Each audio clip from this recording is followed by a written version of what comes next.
Can we turn very briefly to the HMIC inspections that you've mentioned at several points? The first one I want to look at is at tab 5 in your bundle. This is a child protection inspection carried out in July 2016, so a full year before you joined the constabulary. So there may well be little you can say about this. I appreciate that entirely. Can you turn to page 9, please, where there is a chart showing the headline figures from the case line reviews. And the only observation I want to make there is that there was quite a, there was some disparity between the assessments given by the constabulary and HMIC's assessment. So, for example, 0 cases were assessed as inadequate by the constabulary, whereas HMIC found 8. And of the cases that were assessed by inspectors, 18 were found inadequate. Yes, actually, if I could please put that up on screen, that would be helpful. So INQ 001323, page 9.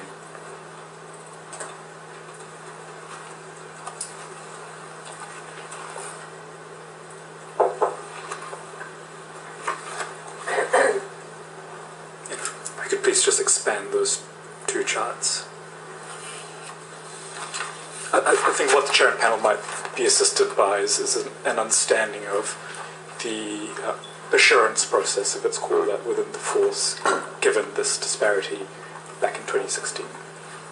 So the 2016 inspection was a snapshot on a bit of a journey, as I said to you, that the force was undertaken probably back till about 2012. There was both positive and negative within that inspection, but what it clearly showed is there was more work to do.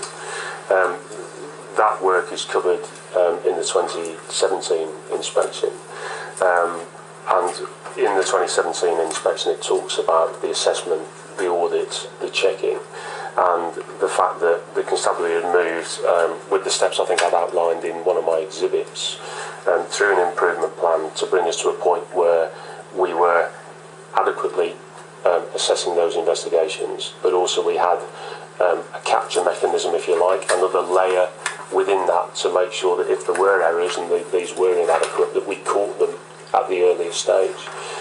When you move to the 2017 inspection, it shows that we quite clearly had got a very effective process in place. I think in that inspection there were only 2 cases that were initially found on examination to have been inadequate at that initial step, but they themselves had been caught by the constabulary within a matter of days.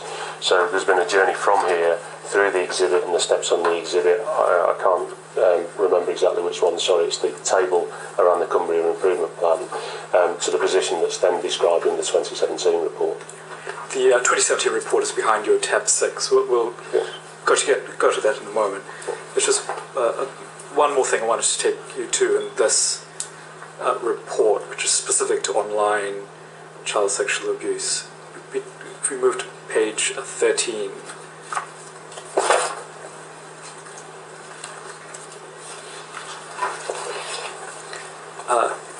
and if we look at the penultimate paragraph, there's a discussion on training.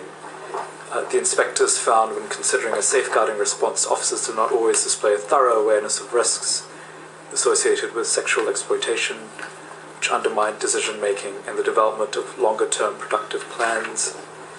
And there's a case study given there with a 15-year-old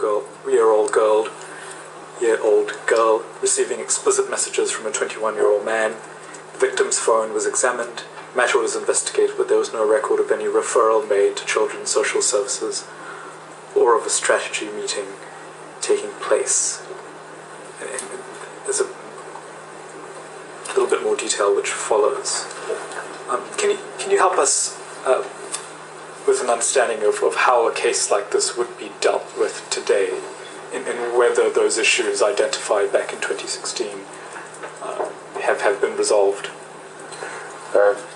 Yes, and the 2017 report clearly makes that out. So that particular issue within the 2016 report led to a number of things.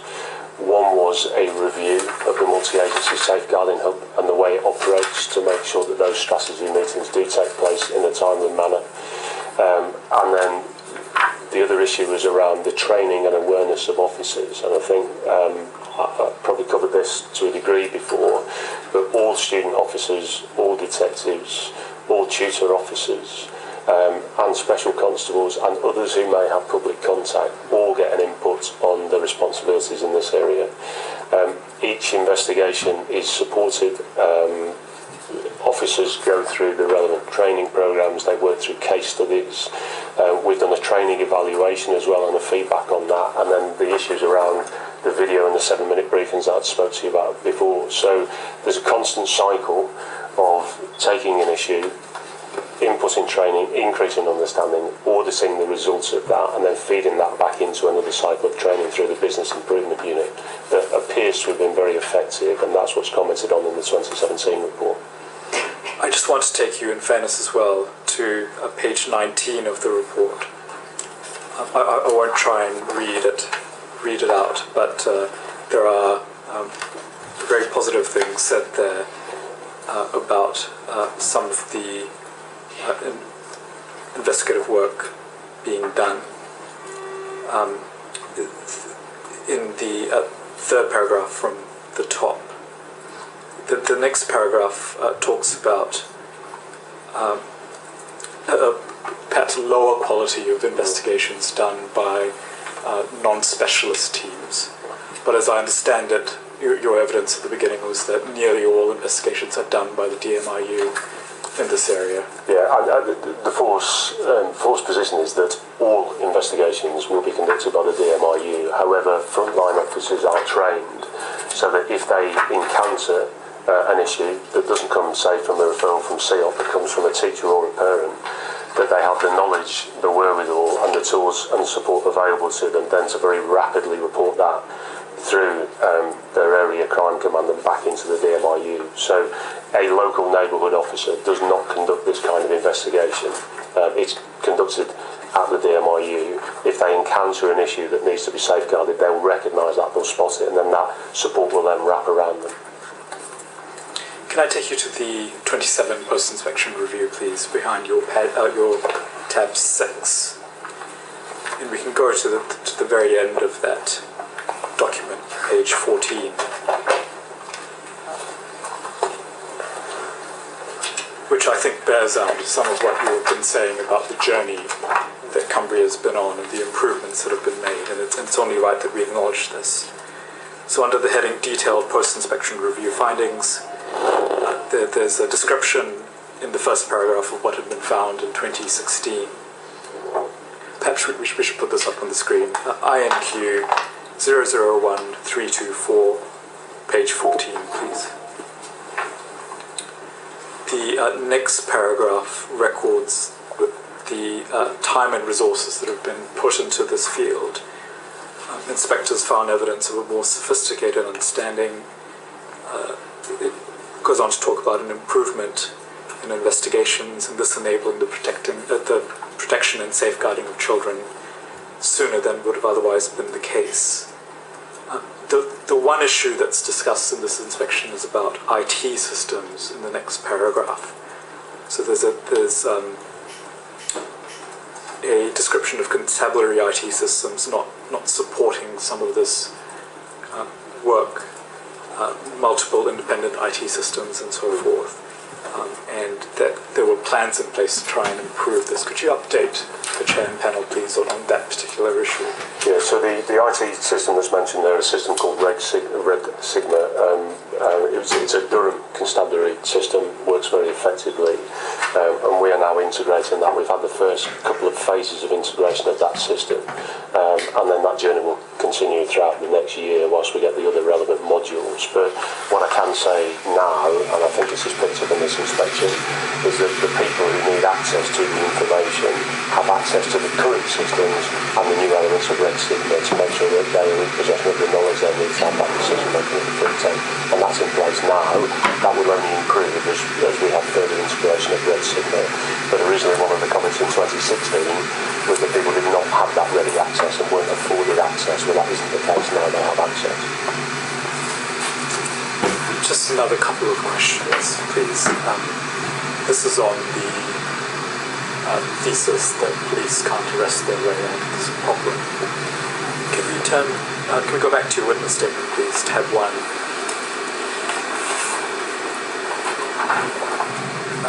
At the very end, pages, let's start at page 48.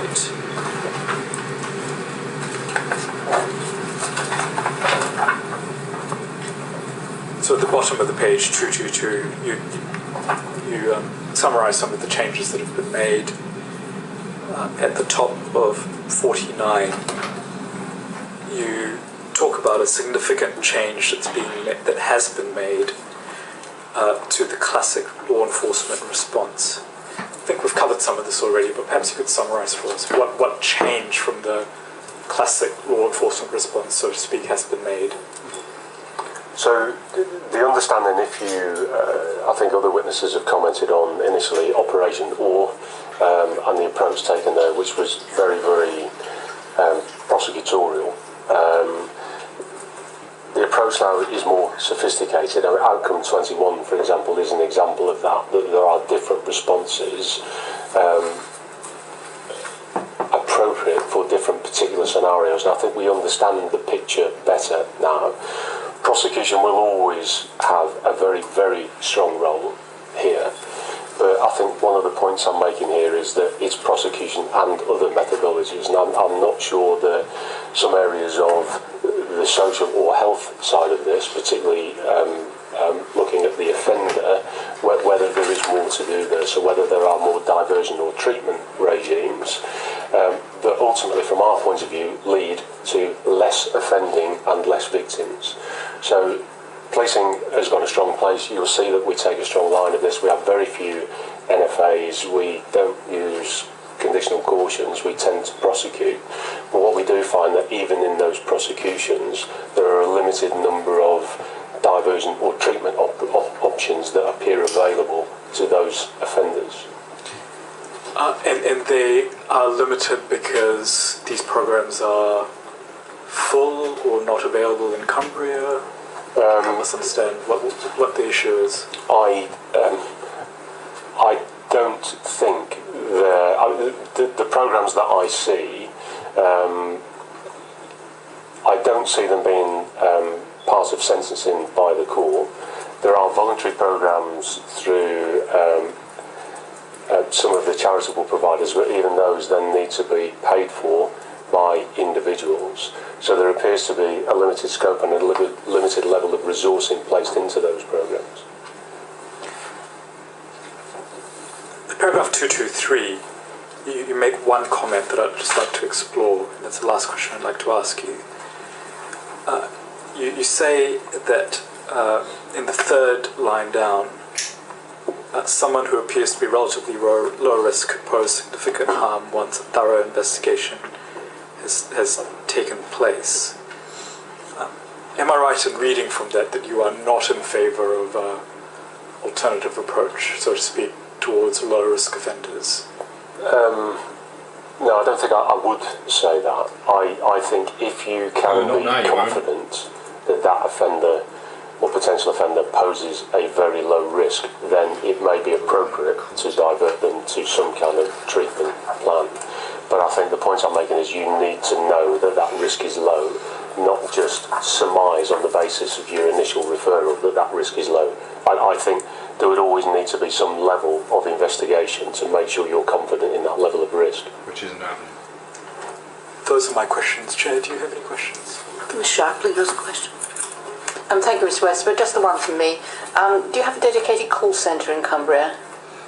Yeah, again, because of the challenges of geography, we have a slightly different structure. So we actually have some police officers within our command and control room, and the logic to that being that rather than try and send somebody across hills and mountains to a corner, actually a police officer on the phone can deal with some of those incidents. So one of the things that's commented on in our effectiveness review is the quality of response that members of the public get from that kind of structure. I'm particularly interested in whether those who, many members of the public, their first contact with the police may be by picking up the telephone. Yes.